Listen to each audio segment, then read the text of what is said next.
Bapak Ibu dan saudara jemaat yang terkasih, selamat pagi dan salam. Bapak Mama dan saudara yang terkasih, tema kita hari ini menjadi pengikut Kristus yang bertanggung jawab. Persoalan kerasulan menjadi hal yang penting bagi jemaat mula-mula. Mengapa itu penting? Karena perintah Kristus sangat jelas bagi 12 rasul, yaitu memberitakan Injil atau kabar baik. Tim kerasulan membutuhkan anggota tim yang mampu untuk melaksanakan seluruh tugas dan panggilan itu. 12 murid mewakili 12 suku. Dianalogikan 12 suku Israel. Yesus menyadari seluruh perjalanan sejarah umat Israel bahwa pemberitaan sabda Tuhan harus segera disampaikan di antara orang Israel, dari Yudea, Yerusalem, sampai ke Samaria, dari yang paling dekat kemudian paling terjauh. Ada persoalan yang mereka hadapi dalam tugas kerasulan ini. Mereka kekurangan personil dan membutuhkan orang yang menggantikan Yudas Iskariot. Tidak mudah untuk memahami apa yang dilakukan oleh Yudas Iskariot sebagai seorang yang telah lari dari tanggung jawab. Sehingga dalam seluruh proses kerasulan ini, Petrus dan kawan-kawan menemukan Matias melalui proses undi.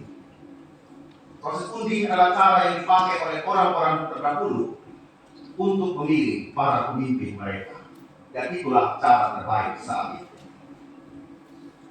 Apa yang terjadi di masa lalu sebenarnya juga terjadi di hari ini. Gereja sebagai sebuah organisasi membutuhkan orang-orang yang melayani di dalam, membutuhkan aktivis gerejawi, membutuhkan yang kita sebut sebagai fungsionalis Kristen. Siapakah mereka fungsionalis Kristen itu? Ya, Pak Omang, yang bekerja dalam dunia bisnis, yang bekerja di pemerintah atau birokrat, yang menjadi anggota dewan legislatif, yang bekerja di yudikatif, bahkan seorang nelayan sekalipun itu dalam kacamata Kristenan hari ini mereka disebut sebagai fungsionalis Kristen. Orang-orang yang mewakilkan Injil bukan saja dalam lingkup gereja, tetapi juga dalam lingkup pekerjaan yang Tuhan percaya.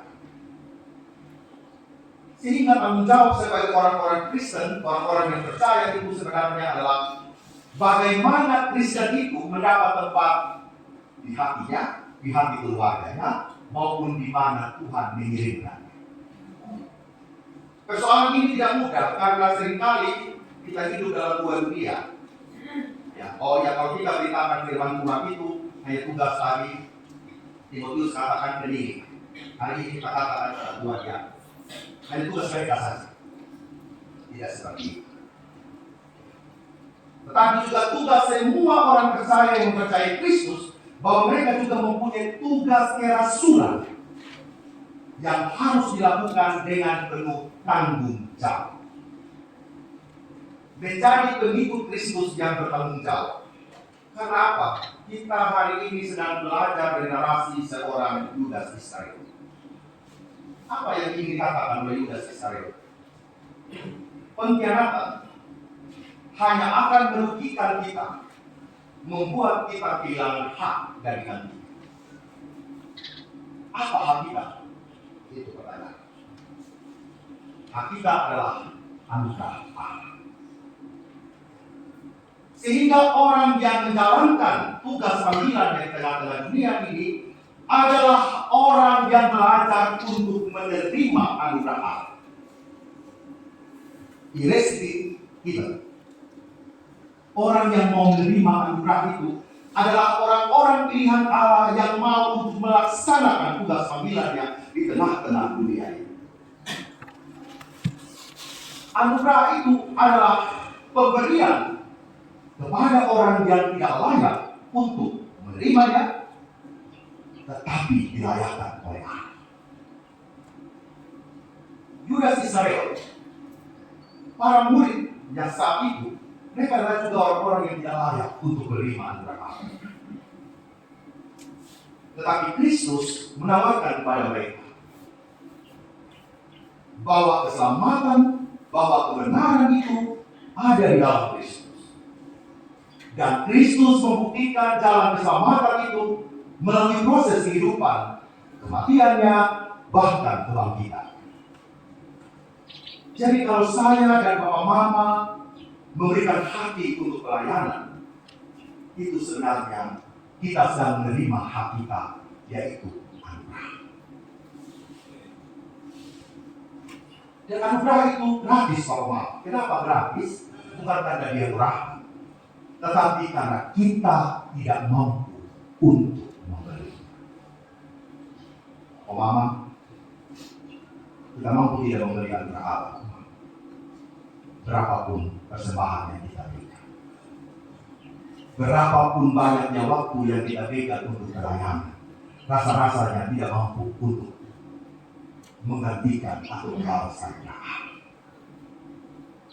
Tetapi pengkhianatan itu tetap dilakukan oleh Yudas. Anugerah itu seharusnya menjadi milik, tetapi Yudas lebih memilih apa tanah yang berkah. Anugerah Allah itu bukan karena Allah yang memberi kepada kita, tetapi kita yang menolak anugerah itu. Sejatinya, Bapak Mama, Tuhan tidak menghukum kita seberapapun berdosa kita. Kalau berkata Mama, tetapi dalam keberdosaan kita yang menghukum diri kita sendiri. Karena sebenarnya kalau kita mau merasakan anugerah Allah, kita menjadi orang yang mau mengampuni. Amin. Orang yang penuh dengan hati menyerahkan diri melayani gereja. Orang yang dengan sepenuh hati mengangkat tetapnya setiap hari dengan tekun pergi ke laut untuk mencari nafkah. Orang yang tiap hari mengangkat alat pertukangan gergaji sekapnya pergi untuk bertukar. Dilakukan dengan setengah. Karena apa? Dia sedang hidup dalam anugerah. Dia tidak sedang menganggap pekerjaan itu sebagai sebuah beban atau hukuman dalam hidup. Nah, itu sudah yang baik. Saya punya istri kalau tidak bisa beruang, tidak bisa dipegang, namanya bekerja. Anak-anak yang tidak bisa memang secara, namanya bekerja dasar. Pikirannya bukan itu, Bapak. Saya dan Bapak Mama melakukan mencari nafkah, melakukan pelayanan di mana saja, di musik, persatuan diaken, Bapak Ibu jemaat konser, semua kita hari ini. Itu hanya karena anugerah. Anugerah Allah inilah yang harus menjadi pedoman bagi kita untuk melaksanakan setiap tanggung jawab yang Tuhan percayakan kepada kita. Apakah memang Tuhan menghukum Yudas Iskariot karena sudah mengkhianati Kristus? Tidak apa-apa. Ada ruang anugerah yang dibuka oleh Tuhan bagi Yudas. Tuhan ingatkan Yudas, di antara kalian ada yang mengkhianati saya. Tapi Yudas anggap itu lalu. Tetapi dia nekat melakukan apa yang menjadi keinginan dan kehendak. Kenapa Bapak? Karena Yudas mengharapkan Tuhan Yesus untuk membebaskan orang Israel dari penjajahan orang Romawi. Dan itu tidak dilakukan oleh Yesus secara harfiah membebaskan mereka dari penjajahan. Dia kecewa Bapak. Saya punya guru ini, saya harap sekali dia membebaskan kita semua dari penjajahan Romawi. Tapi Yudas tidak melakukan itu Bapak. Yudas ini dari dia anggota partai Bapak. Anggota SNI namanya. Jadi anggota partai yang militan yang hidup di gurun-gurun ini, ketika Yesus panggil dia, kita mau dipotong dari dia. Ini ada 19 bebasan kita. Ternyata apa yang diharapkan Yudas itu orang bilang sekarang itu apa? Dua kosong Bapak. Yesus sudah mengaminkan apa yang yang diinginkan oleh Yudas.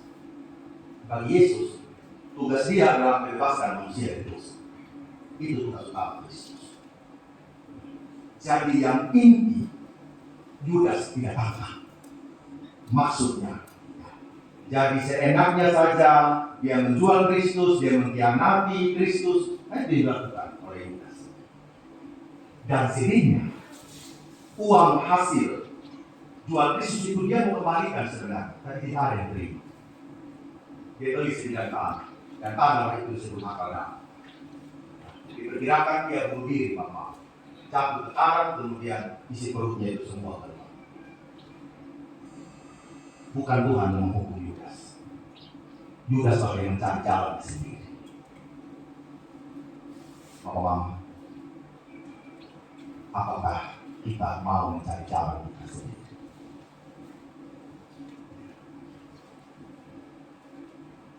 Tuhan rasa-rasanya baik kepada kita, amin. Yang bukan kita punya hak sebenarnya, tapi dia kasih. Coba kalau mau kita, yang bukan kita punya hak. Kita punya hak apa sebenarnya kalau mau? Dihukum. Tapi Tuhan tidak kasih itu.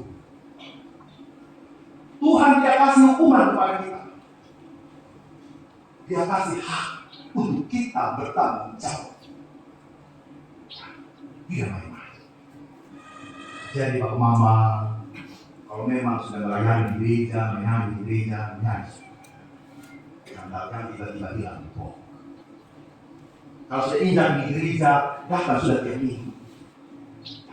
Jangan kita bilang, hai bagi jemaat yang belum bisa punya keinginan. Ya, kami akui, kami tidak sempurna. Termasuk saya yang diri ini.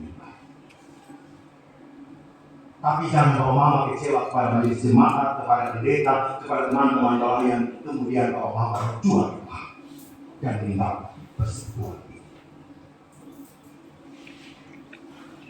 Jangan karena bawa mama kecewa terhadap anak, suami, istri, tetangga, kemudian mengatakan Tuhan itu baik.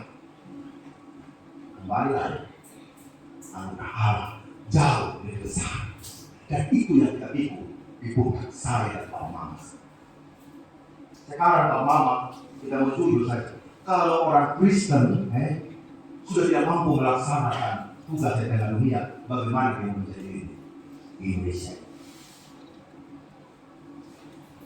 Kita menyadari peristiwa di Tangerang Selatan, orang sedang sembahyang Rosario, tiba-tiba orang datang untuk mengacaukan segala macam. Saya mau bilang bahwa kekristenan itu sedang ada dalam tekanan. Tetapi Tuhan dalam nas pembimbing mengatakan Tuhan adalah penolong. Firman 2 minggu lalu, tidak ada yang mampu menyakiti kita. Matahari, bulan tidak ada mampu menyakiti kita. Kalau benar-benar hatiku kita gunakan pada tempat. Hal yang kedua, tanggung jawab orang Kristen pengikut Kristus adalah belajarlah untuk tidak lari dari tanggung jawab. Sekali Pak Mama meninggalkan pelayanan, berarti kita sudah mengkhianati anugerah Allah. Tuhan sedang memanggil saya dan Pak Mama untuk tidak lari dari tanggung jawab. Yudas merasa bahwa lebih baik pergi. Dan ketika dia pergi, dia pikir masalah selesai. Kita meninggalkan persekutuan, kita meninggalkan gereja, kita pikir masalah tidak selesai, Bapak. Atau yang terima kita apa? Botol rahasia. Ya kan? Kita pikir masalah tidak selesai. Tapannya yang kita pikul adalah perkara psikis, rasa bersalah, tidak bersuka cita, tidak bergembira, tidak senang. Akhirnya kita bongkar dengan dosa. Karena kita lari. Tanggung jawab kita seharusnya mengampuni. Bila kita tidak mengampuni, kita punya cara kenal, hukum apa? Ya kan? Orang kasih Filipina, atau orang Filipina. Dalam rumah dicoba sendiri Filipina masa sekarang gitu kan. Tapi kau punya dendam, kau tidak menikmati anugerah. Saya tahu, setiap kita lewat gereja, saya percaya, tapi itu tidak nyaman, toh. tapi tidak pura-pura nyaman. Ya kan ya, Yesus di gereja, mulai dari minggu, hari ini orang pulang gereja, kau bisa lewat. Kita lebih suka bagaimana psikis kita daripada menikmati yang berhala. Dan saya mau Rasul, Bapak Mendos suruh pulang serasi. Jangan sampai Bapak Mama kita lari dari tanggung jawab. Kita tolak tanggung jawab.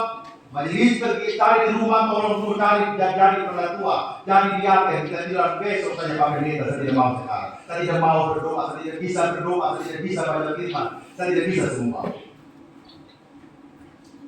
Omong firman Tuhan, bercerita panjang lebar dari firman Tuhan tidak bisa. Tapi coba omong orang muda. Dari apa sampai kepala, kita omong semua. Kita bisa omong dengan mudah, kita ngaku umum, kita bisa omong. Tapi omong di firman, ya, cari di Google itu banyak Mama. Tidak Mama tambah-tambah baca firman Tuhan, bisa sebenarnya. Tapi kita lebih percaya diri kalau kita ngomong sama orang. Kita lebih percaya diri kalau kita sudah mabuk, sudah berhasil, kita ungkapkan masa lalu kita. Wah, dia omong semua. Weh, mental dia, lari tanggung jawab yang baik. Bukan kepada lari kepada yang baik, lari kepada hal yang baik. Yudas ada dalam lingkaran anugerah. Petrus bilang dulu dia bilang dengan kita, sekarang sudah bilang jauh jauh, karena dia lari dari tanggung jawab. Bapak Mama dan saudara yang terkasih, kita hari ini ada di bagian yang mana? Mau pikul tanggung jawab atau mau lari tanggung jawab? Atau ada dengan awas kalau dengan Bapak. Awas sudah Alina toh? Alina awas itu dah Bapak. Ya kan ya? Ada dua saja. Kalau syukur yang tarik sama kita yang baik. Kalau yang tarik sama kita bawa yang baik, gitu sih. Alina. Kiri kanan, gitu kan ya? Kita begini nggak begitu. Akhirnya dia tidak mampu berbuat apa. Orang yang mendua hati, apa firman Tuhan bilang? Tidak tenang dalam hidup. Kalau ada dua hati yang Tuhan isi, dikasih kamu pilih satu. Ya kan? Kalau tidak, alih dari dikasih. Tapi ada yang dikasih. Nah, itu contoh aja. Kita tidak. Alihnya kita. Saya dulu pernah Bapak, bukan sekarang pada begini ya. Naik perahu, pasti naik sih. Saya bisa sulit sekali di perahu. Ini tidak ada orang. Perahu yang Bapak yang perahu kapal ya, bukan perahu yang pakai kapal. Sampai dia berapa kali for, ya. Ini bermama bawa kuali pasti membuat sulit di sini. Mama bagaimana cerita? Naik saja pada sulit. Bisa mama itu tukang ibu perahu, ibu itu apa? Daya perahu. Naik lagi tak, baru 3 meter, tahan, saya, mau sebagai kelapa selalu. Itu semua tahu karena sama mereka tahu jalan terus ya. Tidak fokus ini gimana, ada mengambil ini apa ya? Nah, dia berkali polos tidak buat mana saudara. Jadi kalau kita tidak fokus pada pelayanan yang kagak gigi jelas saya pengalaman. Jadi betul kan? Ini wajib kan Bapak dan bunga ini tidak bunga wajib itu. Kenapa? Tanggung jawab yang tidak terima dengan sepenuhnya. Sama seperti itu. Tidak mau melaksanakan sepenuh hati sampai akhir. Dia lebih memilih untuk mati orang. Kenapa Bapak datang gereja? Tidak berkumpul Bapak gereja. Berkumpul dari tahun 2016 sampai sampai akhir 18. Hai, malam-malam Bapak, aku memang terhabis ya. Aku memang terhabis di hati berkumpulan. Meninggal gereja. Dari jatuh Bapak. Yang terima, besok-besok kalau Bapak Ibu meninggal tetap ambil tidak terlihat di sini. Kecuali Bapak Ibu kalau Pak Ustaz Islam. Ini tidak buka juga begitu. Kita belajar kembali Bapak Mama sebenarnya tidak mudah dari pagi ganti baju dan tadi segampang itu sebenarnya. Cuma kita tuh yang cari dia punya alasan ke sana kemari akhirnya tidak dapat. Dalam ini jadi pengumpulan ke 10.000 ini lebih susah daripada ini lebih berkasih 1 pohon itu 10.000. Tidak ada uang yang bukan diberi persembahan, kasih uang bulanan, tapi beri rokok 25.000 itu bisa. Karena apa? Ya kita lebih mendengar dari kuasa yang lain daripada mendengarkan suara Tuhan Allah. Ini kan persoalan. Pengurus komsel datang minta uang tersebut dari dalam terus. Memang orang Batak dan memang tidak jalan orang Batak semua lain saja memberikan perpuluhan dan persembahan. Terus mau begini, hai pakai waktu harus dibilang. Tidak apa-apa, saya cuma menangkap orang bilang anomali, anomali. Apa sih namanya? Sesuatu yang tidak biasa. Karena ini jadi persembahan 10.000 sambil ngomong, tapi beri berlari sampai di Gambiru mau haus ada bisa. Jadi sebenarnya hati kita belum disentuh pada keberkahan. Hati kita masih disentuh oleh dunia. Hal yang ketiga, tanggung jawab sebagai murid Kristus adalah hidup dalam kejujuran, bukan dalam kecurangan. Dari awal, Yudas ini memang Yesus ambil uangnya, dia berdahara Yudas. Yudas ini berdahara di antara murid dan Tuhan Yesus. Tapi itu dia suka sekali apa orang bilang ya, ambil ini. Jadi kebiasaan dengan Yudas ini sudah pada mati. Hatinya penuh kecurangan, hatinya penuh dengan hamba uang, hatinya kepada hal-hal yang dunia. Seorang perempuan layani Tuhan Yesus bilang, "Hei, percuma membeli dunia uang." Kau siram sama dia, lepas orang miskin. Ada dia bilang, bukan orang miskin, kasih dia. Dia menghakimi pelayan orang lain tanpa mengoreksi apakah dia sudah beres dapat Tuhan atau belum. Jadi memang persoalan Yudas ini persoalan yang memang kompleks sekali, Pak. Hidup dalam kecurangan, bukan hidup dalam kejujuran bersama dengan Allah. Oleh karena itu, apa yang kita lakukan baik buruk akan menjadi kenangan sejarah yang akan dikenang oleh orang lain. Ketika hari ini kita membaca sosok Yudas yang penuh dengan pengkhianatan, kita belajar untuk tidak menolak anugerah Allah. Ketidaksetiaan dan pengkhianatan sebenarnya berujung sedih, bahkan mengerikan. Apalagi hal ini memberikan peringatan bahwa uang, ketamakan, ketidaksetiaan dapat membuat kita terpisah dari Kristus. Menjual Yesus dan ajaran-ajarannya adalah tragedi terbesar dalam hidup. Hak agama adalah analogi bagi pengkhianatan yang menjadi tragedi. Tragedi itu berakhir kematian yang mengerikan. Bukan kematian fisik saja, tetapi kematian terhadap anugerah Allah. Mari saya dan Pak Mama kali kita menjadi orang yang bukan menghadirkan pengkhianatan, bukan orang-orang yang menghadirkan tragedi-tragedi dalam hidup ini. Tragedi yang mendatangkan duka dan sedih hati. Tragedi yang menuai tangisan karena kutukan yang kita buat sendiri. Kita hidup dalam anugerah. Memikul tanggung jawab berarti mempertanggungjawabkan tanggung jawab. Selamat menjadi murid Kristus. Tuhan menguatkan saya dan Pak Amin.